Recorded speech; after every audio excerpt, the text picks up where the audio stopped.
नमस्कार दोस्तों, मैं हूं आदेश गुप्ता। आज हम वाराणसी के मुंशी प्रेमचंद लेखक के निज आवास पे आए हैं, जहां पर उनका जन्म हुआ था। उनके पैतृक आवास पर आए हैं। आज हम बात करते हैं ऐसे लेखक की जिन्होंने अपने कलम के बदौलत पूरे विश्व में अपना परचम लहराया है।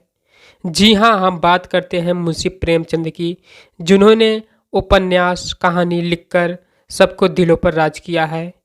बात करें तो हम आज पहुँचे हैं उत्तर प्रदेश के वाराणसी के लमही ग्राम में, जहां पर उनका जन्म हुआ था। उनकी जन्म स्थली पर आज हम पहुंचकर उनके जहां पर वो उन्होंने अपनी कहानियों को लिखा है, जिस घर में वो रहते थे, जहां पर उन्होंने कुएं के पास दो बैलों की जोड़ी एक प्रसिद्ध उपन्यास लिखा है, वहीं पर हम आज पहुंचे हैं।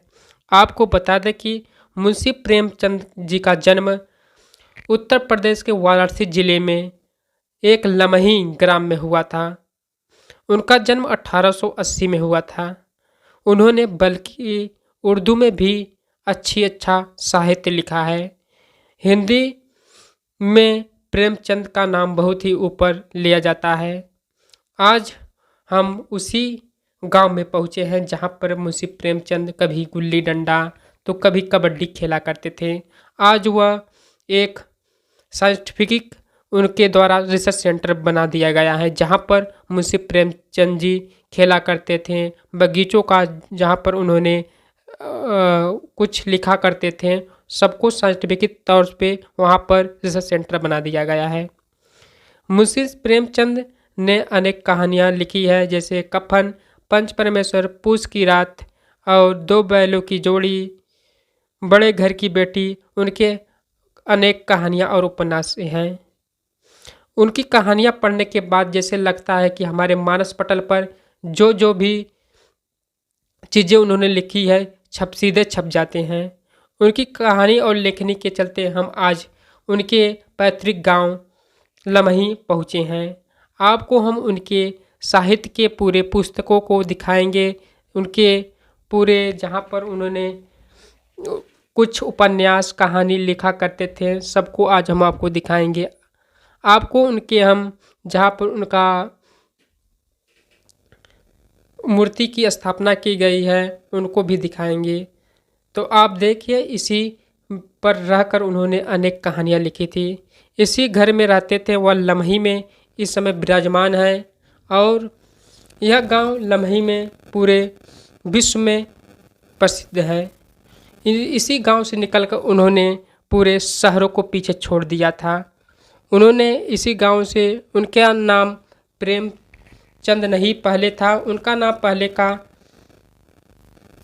धनपत राय था। कुछ नज़र उनके हम जीवनी पर डाल लेते हैं। प्रेमचंद का नाम धनपत राय था। उनका जन्म वाराणसी के निकट लम्ही गांव में हुआ था। उनकी माता का नाम आनंदी देवी था। पिता का नाम मुंशी अजायब राय था, जो लम्ही के डाक मुंशी थे। उनकी शिक्षा आरंभ उर्दू फारसी से हुई थी। उन्होंने बचपन से ही लिखने का उनका शौक था और 7 वर्ष की अवस्था में उनकी माता तथा 14 वर्ष की अवस्था में उनका पिता का देहांत हो गया।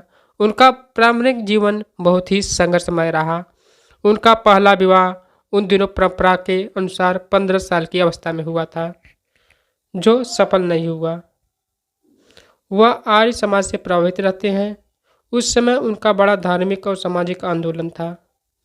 उन्होंने विधवा विवाह समर्थन किया। 1906 में दूसरा विवाह कर उन्होंने शिवरानी देवी से किया। उनकी 3 संतानें थीं, श्रीपत राय, अमृत राय और कमला देवी।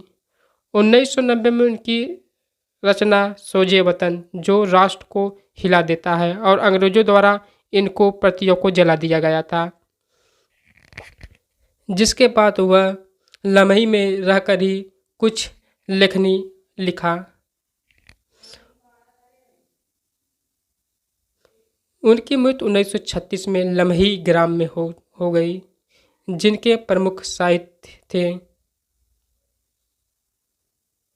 जैसे कफन, दो बैलों की जोड़ी, पतंग, हामिद का चिमटा आज भी प्रसिद्ध उपन्यास और नाटक हैं।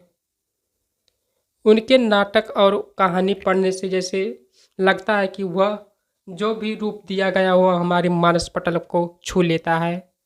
आज हम ग्राम सभा लम्ही में आए हुए हैं, जिन्होंने हमको ऐसे लेखक, ऐसे साहित्यकार दिया जो किसी भी देश में ऐसे साहित्य उपन्यासकार आज तक भी पैदा नहीं हुए हैं। यहीं पर बैठकर मुंशी प्रेमचंद जी ने अनेक कहानियाँ, उपन्यास लिखी थी। आज उनकी हम लाइब्रेरी में पहुँचे हैं, जहाँ पर उनके संभाल कर कुछ उपन्यास रखा गया है।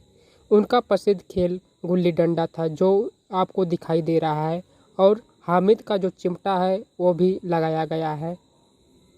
और जब वह पीड़ा और कराह से करा रहे थे, उनका भी चित्र यहाँ पर स्थापित किया गया है। उनकी अनेक कहानियाँ, जहाँ पर वह गुल्ली डंडा खेलते थे, उसके मकान को भी दर्शाया गया है। उनके अनेक प्रविष्टियाँ आपको हम दिखा रहे हैं, तो ध्यान से देखिए जहाँ पर वह रहते थे, कैसे रहते थे, क्या करते थे, और उनकी साथ जो भी लिखे हुए हैं सारी कहानी, उपन्यास।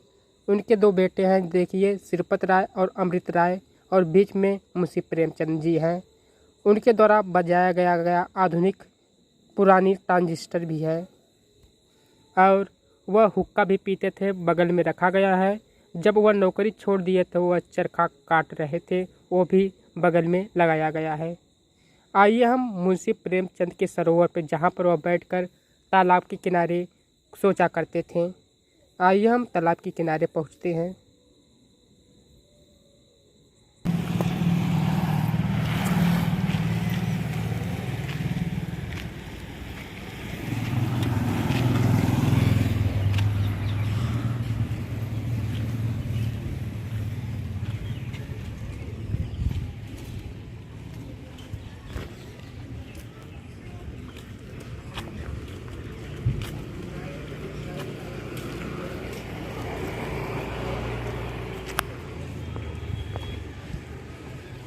यह आपको खबर कैसी लगी कमेंट करके ज़रूर बताइएगा। फिर मिलेंगे अगले वीडियो के साथ, तब तक के लिए जय हिंद, जय भारत।